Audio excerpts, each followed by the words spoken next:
اللہ تعالیٰ جل شانہ نے قرآن مجید میں ارشاد فرمایا کہ جو اللہ سے ڈرے، تقوی اختیار کرے، ہم اس کے لیے راستہ نکال دیتے ہیں، اور جو اس پر بھروسہ کرے وَمَن يَتَوَکَّلْ عَلَى اللَّهِ فَهُوَ حَسْبُهُ، اور جو اللہ پر بھروسہ کر لے، اس پر توکل کر لے، اللہ تعالیٰ اس کے لیے کافی ہو جاتا ہے۔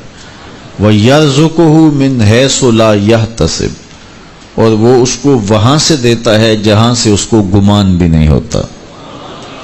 تو تقوی اور توکل اگر یہ نصیب ہو جائیں تو یہ من کی پاکیزگی کا ذریعہ تو ہیں ہی ہیں، اس سے رزق میں بھی کچھ شادیاں پیدا ہوتی ہیں، اور خزانہ غیب سے اللہ تعالیٰ رزق عطا فرماتا ہے۔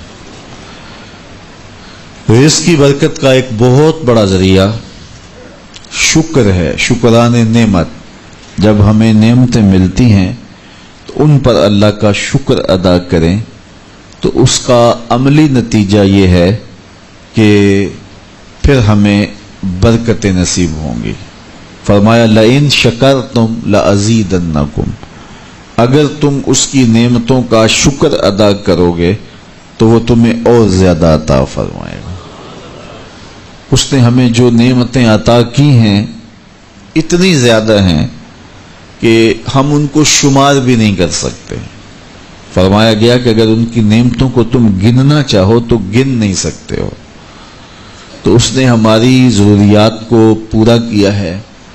جو سب سے زیادہ ہماری ضرورت، مادی ضرورت ہے اس دنیا کے اندر، وہ آکسیجن ہے، اور وہ کسی کو آکسیجن کا سلنڈر اپنے ساتھ نہیں رکھنا پڑتا۔ اللہ تعالیٰ نے اس کی اتنی فراوانی کی ہوئی ہے کہ جہاں بھی جائیں اس کو تازہ آکسیجن میسر ہے۔ تو یہ جتنی زیادہ ضروری تھی اس قدر ہی زیادہ فراواں ہمارے لیے رکھی گئی ہے۔ اگر ہمیں آکسیجن خریدنی پڑتی تو ایک آدمی کو ایک دن میں کتنے سلنڈر چاہیے تھے، اور پھر کس قدر زندگی میں دقت اور مشقت آ جاتی۔ اس کے بعد دوسری چیز جو ہمیں چاہیے وہ ہے پانی۔ آکسیجن کے بعد پانی کے بغیر ہم زیادہ دیر نہیں اپنے آپ کو برقرار رکھ سکتے، حتیٰ کہ ایک خاص مدت تک پانی نہ ملے تو موت واقع ہو جاتی ہے۔ تو پانی کو بھی فراواں رکھا گیا ہے۔ آسمان سے بھی پانی برستا ہے، زمین سے بھی پانی نکلتا ہے، چشموں سے بھی پانی پھوٹتا ہے، برف بھی پگھلتی ہے، دریا بھی بہتے ہیں۔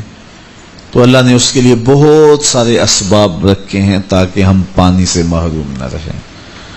تیسری چیز ہماری ہے خورد کی چیزیں، کھانے کی چیزیں جو ہماری ضروریات ہیں۔ تو وہ بھی دن میں کم از کم ایک مرتبہ تو ہمیں ضروری چاہیے، اور صحت کو اچھا رکھنے کے لیے 2 مرتبہ چاہیے۔ اس کے لیے تھوڑا سا تردد کرنا پڑتا ہے، محنت کرنی پڑتی ہے۔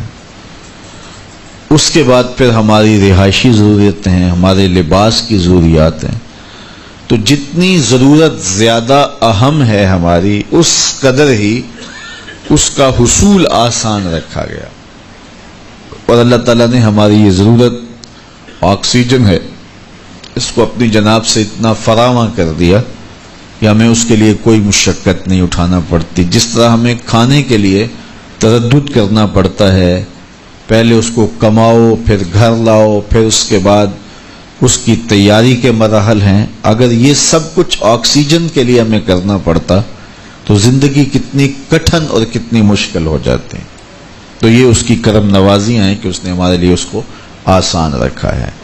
تو کہا اگر تم تقوی اختیار کرو اور اللہ تعالیٰ جل شانہ پر توکل اور بھروسہ کرو تو تمہیں وہ وہاں سے رزق دے گا جہاں سے تمہیں گمان بھی نہیں ہوگا۔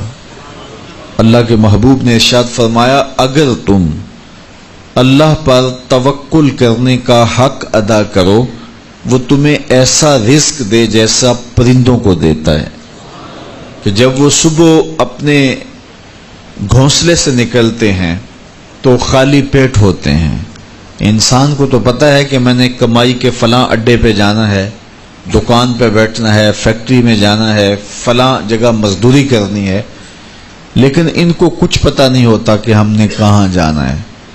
لیکن فرمایا کہ جب صبح نکلتے ہیں تو خالی پیٹ ہوتے ہیں، اور جب واپس شام کو پلٹتے ہیں تو ان کے پیٹ بھرے ہوئے ہوتے ہیں. پھر جس کی جو ضرورت ہے اللہ اس کو وہ نصیب کرتا ہے. سارے پرندے ایک جیسی غذا نہیں لیتے. اسی طرح مختلف جو اللہ تعالیٰ نے مخلوقات پیدا کی ہیں ان سب کی اغذیہ ایک جیسی نہیں ہے.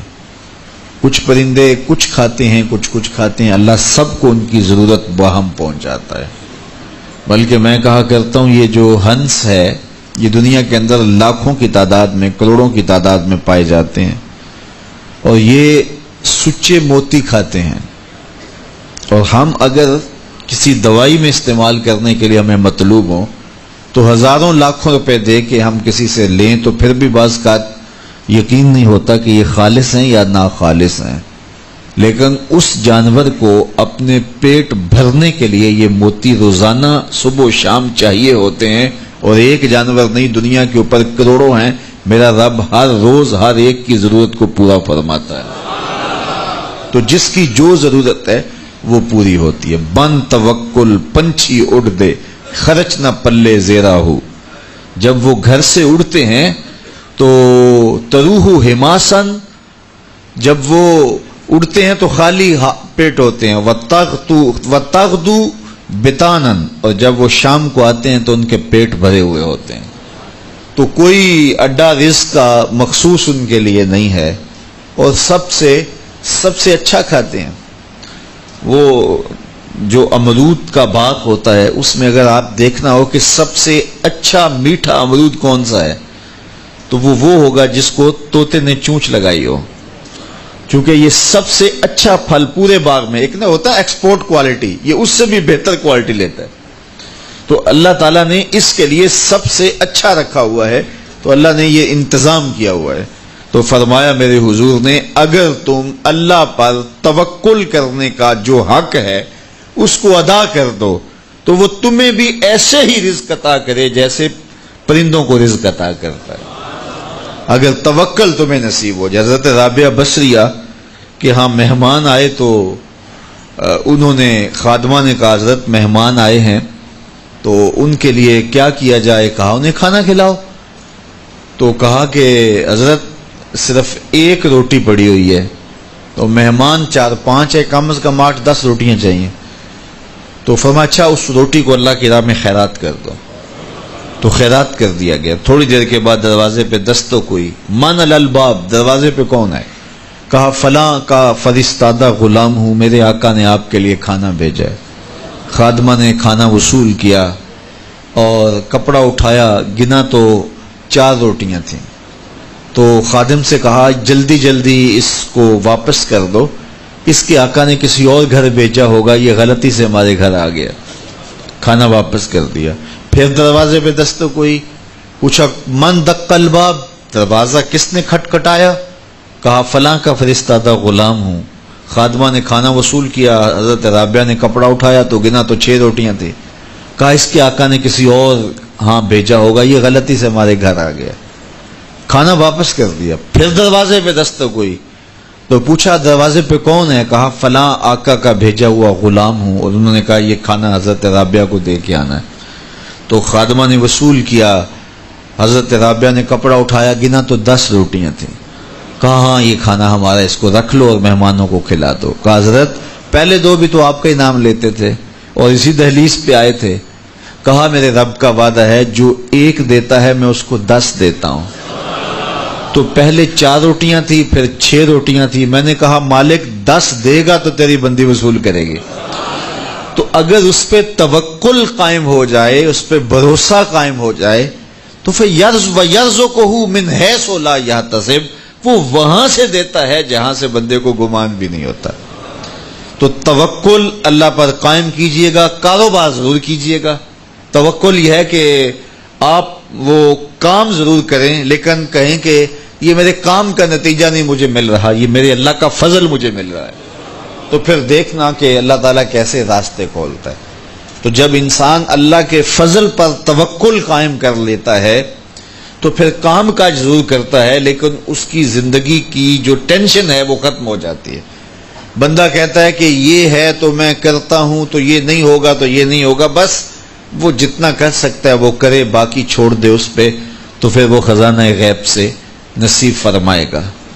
اچھا، حضور علیہ السلام نے ایک اور چیز ارشاد فرمائی، بلکہ اپنی امت کے لیے دعا دی، اللہم بارک لامتی فی بکورہا، اے اللہ میری امت کے لیے صبحوں میں برکتیں ڈال دے۔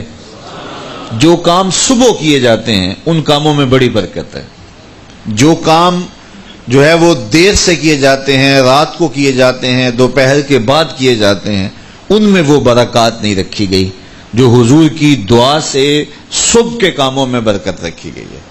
تو اس لیے آپ اپنے کام کاج میں جو ہے وہ صبح کو اس کا آغاز کیجئے، پھر دیکھنا کہ برکتوں کے قافلے کیسے اترتے ہیں، اس لیے کہ میرے حضور کی دعا کبھی مسترد نہیں ہوتی۔ اجابت کا صحرا، عنایت کا جوڑا، دلہن بن کے نکلی دعائے محمد صلی اللہ علیہ وسلم۔ اللہم بارک لامتی فی بکورہا، اے اللہ میری امت کی صبحوں میں برکتیں ڈال دے۔ تو جو کام صبح کے وقت کیے جاتے ہیں اس میں برکت رکھی گئی ہے۔ اگر آپ چاہتے ہیں کہ ہم آسودگی حاصل کریں تو پھر اپنے کاموں کا آغاز صبح سے کیجئے۔ اللہ اکبر، اس کی برکات آپ کو نصیب ہوگی۔ اور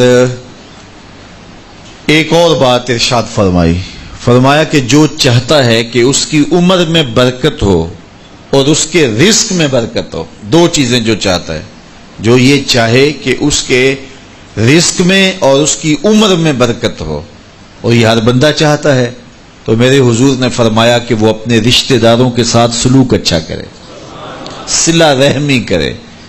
بعض اوقات ہوتا ہے کہ وہ رشتہ داروں کا رویہ اچھا نہیں ہوتا۔ میں آپ کو بتاؤں کہ سب سے بہتر صدقہ کون سا ہے؟ سب سے بہتر صدقہ وہ ہے جو ناراض مفلس رشتہ دار کو دیا جائے، سب سے افضل صدقہ، چونکہ اس میں نفس شامل نہیں ہوگا۔ بندہ کہے گا آپ شریکوں کو دیں، یہ پہلے ہمارے مخالف اور کھڑے ہو جائیں گے، لیکن وہ کسی وجہ سے وہ ہو مجبور گئے، مفلس ہو گئے، تو جو مفلس مجبور ناراض رشتہ داروں کو صدقہ دیا جائے، اس میں نفس درمیان میں کھڑا نہیں ہوتا، تو وہ صدقہ اللہ کو بڑا محبوب ہے اور وہ سیدھا سیدھا قبول ہوتا ہے۔ تو جو یہ چاہے کہ میری عمر زیادہ ہو اور میرے رزق میں برکتیں ہوں، تو میرے حضور نے ارشاد فرمایا کہ وہ کیا کرے، وہ اپنے رشتہ داروں کے ساتھ اچھا سلوک کرے۔ صلہ رحمی کی تلقین کی گئی، اس سے آسودگی بھی نصیب ہوتی ہے اور یہ ایک اچھے معاشرے کی تشکیل کی ضمانت بھی ہے، اور اس سے رزق اور عمر میں برکتیں بھی نصیب ہوتی ہیں۔ اچھے اور صالح رزق کے لیے میں نے کل بھی ایک روایت آپ کے سامنے پیش کی تھی، وہ بھی علماء نے لکھی کہ دو بھائی تھے، ایک کام کاج کرتا تھا، دوسرا حضور کے پاس بیٹھا رہتا تھا۔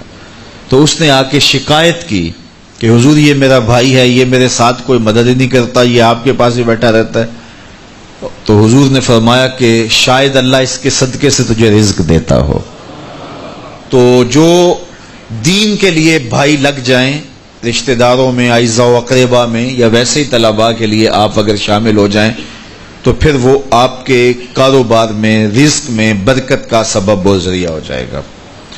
ایک اور چیز حضور نے فرمائی، حل تنصرون و ترزقون الا بضعفائکم، فرمایا تمہیں جو رزق دیا جاتا ہے اور بعض امور میں تمہاری مدد کی جاتی ہے، اور مشکل حالات ہوتے ہیں، حالات ٹال دیے جاتے ہیں، میرے حضور نے فرمایا تمہیں پتہ ہے وہ ایسا کیوں ہوتا ہے؟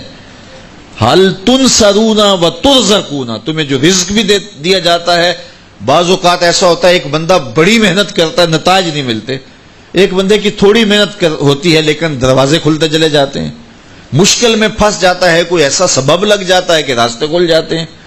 تو بندہ کہتا ہے کہ پتہ نہیں یہ کیا ہوا، تو حضور نے فرمایا کیا جانتے ہو، حال تنصرون وترزقون، تمہاری یہ جو مدد ہوئی اور تمہیں جو رزق کی کشادگی عطا کر دی گئی یہ کیوں ہوئی ہے پتہ ہے؟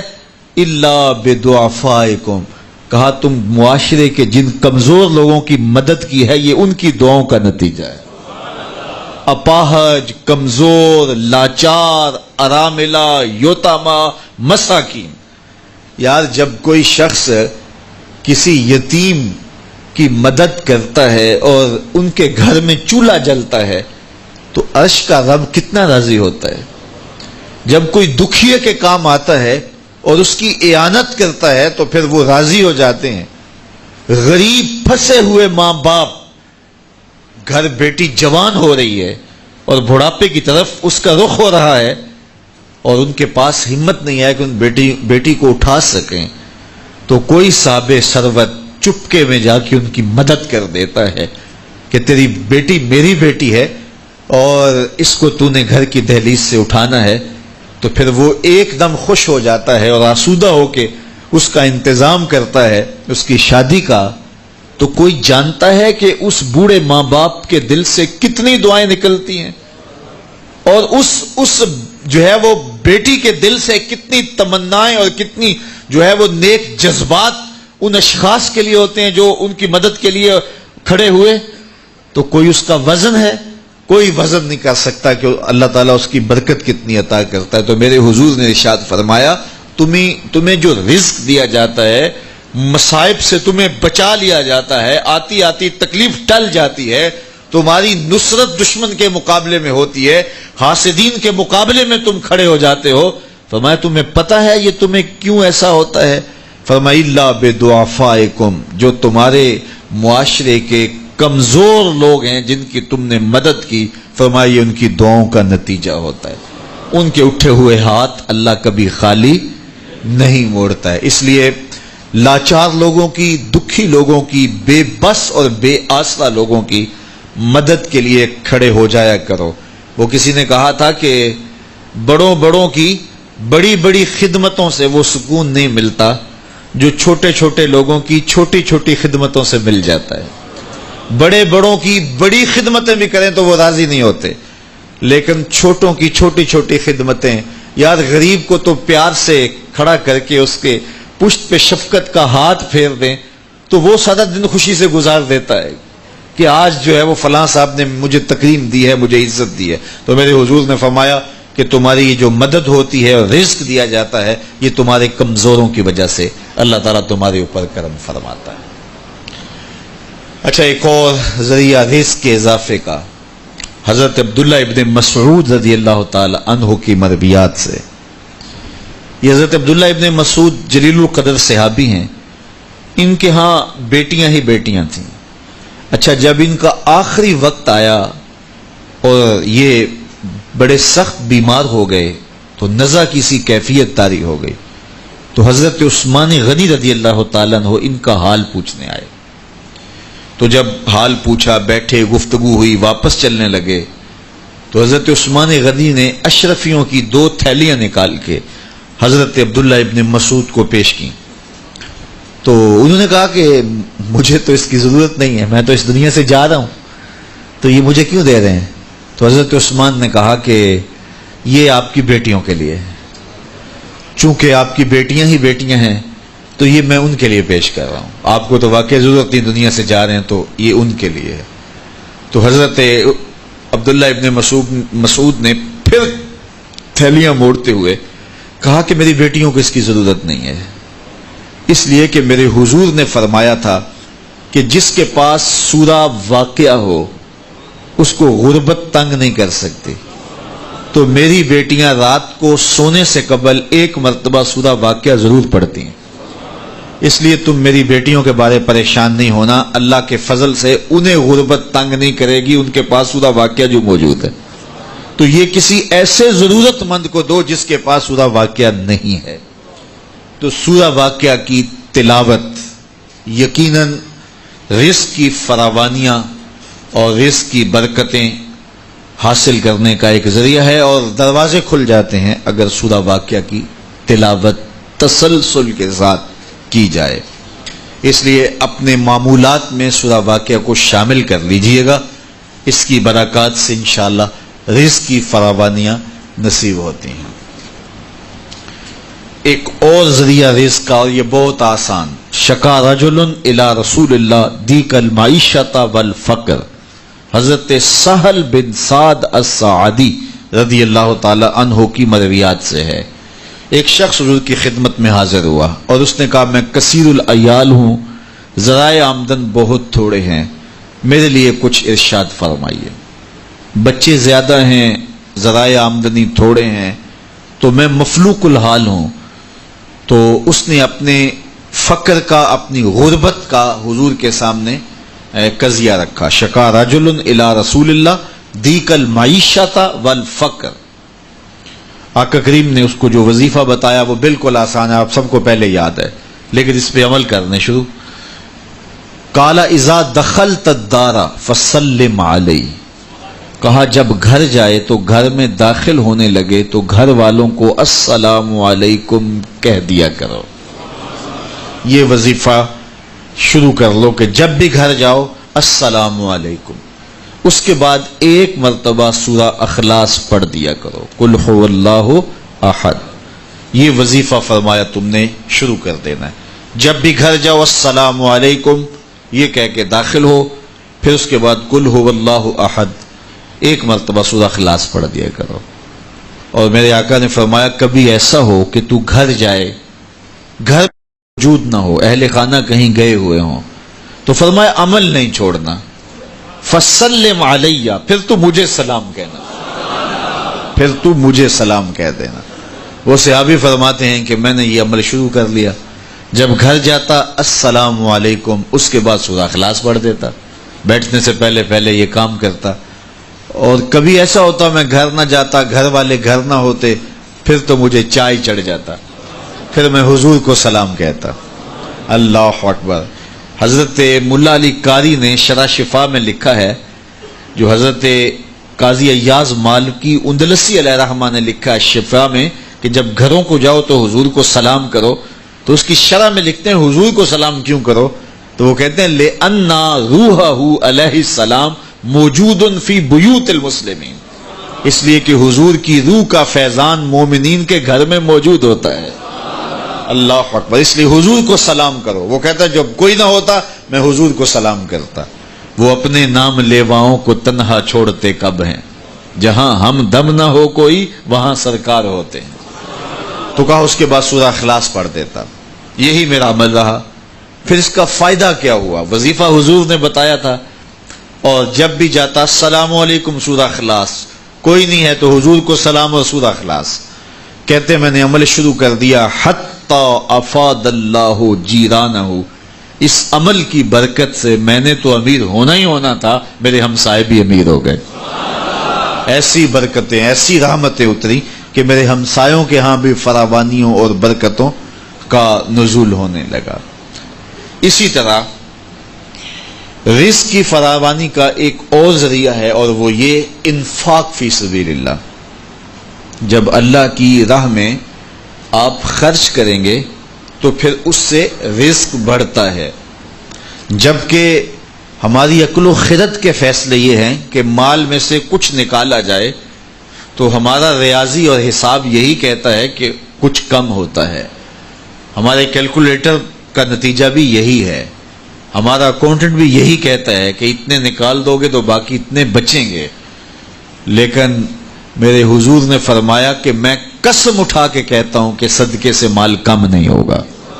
ہمارے بزرگ فرمایا کرتے تھے کہ وہ پرانے زمانے میں کنویں سے پانی نکال کر کے کھیتیاں سیراب ہوتی تھیں، بعد میں یہ جو ہے وہ ٹیوبل آ گئے تو ان کی ضرورت نہ رہی، لیکن وہ کنویں کافی دیر لوگوں نے بند نہیں کیے تھے کہ پتہ نہیں کبھی پھر ان کی ضرورت دوبارہ نہ پڑ جائے، تو دیر تک وہ کنویں ہم نے بھی دیکھے، اب تو تقریباً بند ہو گئے، لیکن آج سے 10-15 سال پہلے چلے جائیں تو ہر گاؤں میں کنووں کے نشانات موجود تھے، اور بعض میں وہ پرانی مالا بھی لٹک رہی ہوتی تھی، وہ ٹنڈے وغیرہ، تو پرانے کنویں ہم نے دیر تک دیکھے، تو ان کنووں کو کسی نے بند نہیں کیا تھا، دیر تک وہ جاری رہے۔ تو میرے بزرگ فرمایا کرتے تھے کہ اب ان کنویں سے پانی نکالو تو گدلا بھی ہے، میلا بھی ہے، اور بہت نیچے بھی چلا گیا ہے، جبکہ انہی کنووں کا پانی تازہ بھی تھا اور شفاف بھی تھا اور بہت اوپر بھی تھا۔ کہا جب یہ کنویں باہر فیض دیتے تھے نیچے سے سوتے پھوٹتے تھے، جب انہوں نے باہر دینا چھوڑ دیا اللہ نے بھی عطا کرنا چھوڑ دیا، اب یہ بند ہو گئے۔ تو رزق کا معاملہ بھی یہ ہے، جب اس کی راہ میں دیتے رہو گے تو اللہ عطا کرتا رہے گا۔ یہ دیکھیے کھیتی کے پتے کاٹتے ہیں اور وہ اس سے پھل زیادہ ہوتا ہے، لیکن پھر دوبارہ انہی پتوں پہ پتے اگاتے ہیں۔ تو کبھی ایسا نہیں ہوا کہ پھل توڑنے سے ختم ہو گئے ہوں، توڑیں تو اس کی جگہ جو ہے وہ نیا۔ اگر آپ بھینس کو جو ہے وہ دودھ نہ نکالیں گے تو وہ بیمار پڑ جائے گی، تو اگر نکالیں گے تو تھوڑی دیر کے بعد پھر وہاں دودھ آ جائے گا۔ تو یہ اللہ کا نظام ہے، اگر تمہارے ہاتھ سے پیسہ نکلتا رہا تو پھر اللہ تمہیں فراوانی عطا کرتا رہے گا۔ بندہ کہتا ہے کہ میں جوڑوں تو برکت ہوگی، میرا رب کہتا ہے تم خرچ کرو گے تو برکت ہوگی۔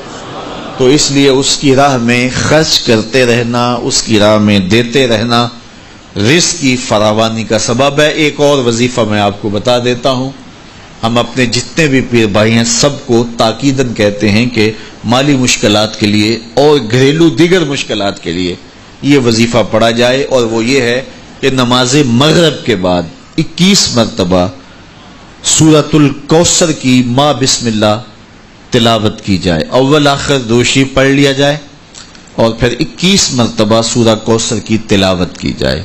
یہ عمل معمول زندگی بنا لیا جائے تو اس کا عملی نتیجہ یہ ہوگا کہ اللہ تعالیٰ جل شانہ اولاد کو بھی فرما بردار رکھے گا، اس کے نتیجے کے اندر جو ہے وہ رزق کاروبار میں بھی برکتیں ہوں گی، اس کے نتیجے کے اندر حاسدین دشمنوں کے شر سے بھی نجات رہے گی، اور اس کے نتیجے کے اندر اللہ تعالیٰ جو ہے وہ امور دینی میں بھی برکتیں عطا فرمائے گا۔ تو یہ ایک مؤثر ذریعہ ہے، اور اگر کسی کو مسائل زیادہ ہوں تو وہ ہر نماز کے بعد یہ عمل کر سکتا ہے، ورنہ مغرب کے بعد 21 مرتبہ سورہ کوثر کی تلاوت کرنے سے بہت ساری برکات حاصل ہوتی ہیں۔ لا حول ولا قوت الا باللہ، اس کا یہ وظیفہ میرے حضور نے خود بتایا، اور اس کی یہ 99 بیماریوں کا علاج ہے، اور میرے حضور نے فرمایا کہ یہ وظیفہ میں نے کہاں سے لیا ہے؟ حضور فرمایا کہ عرش الہی کے نیچے ایک خزانہ ہے، خاص خزانہ، فرمایا یہ وظیفہ مجھے وہاں سے ملا ہے، اور اس میں 99 بیماریوں کا علاج ہے، اور اس میں سب سے کم درجے کی بیماری ہم اور غم ہے۔ تو اللہ تعالیٰ جل شانہ ہمیں جس طرح دنیاوی اسباب ہمارے پیش نظر ہوتے ہیں تو روحانی امور کے ذریعے سے بھی ہم برکتوں کے حصول کو آسان کر سکتے ہیں۔ اللہ میرے لیے آپ کے لیے ہر طرح کی کشادگی عطا فرمائے، ایسے فقر سے بچائے محفوظ رکھے جو کفر تک پہنچا دیتا ہے، اور ایسی دولت سے بھی بچائے جو دولت قارون بنا دیتی ہے۔ اللہ ہمیں دولت عثمان عطا کرے، اور اگر قسمت میں فقر ہے تو پھر فقر سلمان عطا کرے، پھر فقر بلال نصیب کرے، پھر فقر ابو ذر عطا کر دے۔ تو اللہ ہم سب کو دنیا آخرت کی بہتریاں بہاریں نصیب فرمائے۔ دعا کے لمحات اب قریب ہیں، جب بندے اللہ کے حضور ہاتھ اٹھا کے دعا مانگتے ہیں تو بندوں کے اٹھے ہوئے ہاتھ اللہ کبھی خالی نہیں موڑتا۔ دعا ہر صورت قبول ہوتی ہے، یا تو یہ کہ جو مانگا ہے وہ مل جاتا ہے، یا جو مانگا ہے وہ نہیں، اس کے بدلے میں کچھ اور عطا کر دیا جاتا ہے، یا پھر جو مانگا ہے وہ فوری نہیں ملتا، کچھ دیر کے بعد عطا کیا جاتا ہے، یا پھر دعا ذخیرہ کر لی جاتی ہے اور اس کا صلہ آخرت میں دیا جائے گا۔ اور روایت میں آتا ہے کہ جب دعاؤں کو ذخیرے کی صورت میں آخرت میں صلہ نصیب ہوگا تو لوگ آرزو کریں گے کاش کہ ہماری دنیا پہ کوئی دعا قبول ہی نہ ہوئی ہوتی۔ تو اللہ تعالیٰ کے حضور عجز سے پورے تیقن سے دعا مانگنی چاہیے، من قلب لاہن فرمایا گیا، کھیلتے ہوئے دل سے جو دعا کی جائے اللہ اسے قبول نہیں کرتا. کھیلتے ہوئے دل سے نہیں، پورے تیقن سے، پورے انہماک سے، پوری توجہ سے جو دعا مانگی جائے. دیکھیے میں آپ سے کوئی بات کروں تو میرا رخ دوسری جانب ہو اور بات آپ سے کروں گا تو آپ کو بھی اچھا نہیں لگے گا، تو احکم الحاکمین کو کیسے اچھا لگے گا کہ کوئی بندہ مانگ اس سے رہا ہو لیکن دل اس کا کسی اور جگہ پہ کھیل رہا ہو. تو ایسی دعا اللہ قبول نہیں کرتا. اور پھر اس کی شرط ہے رزق حلال. حرام رزق سے پلے ہوئے بدن اور الشخص کی دعا قبول نہیں ہوتی.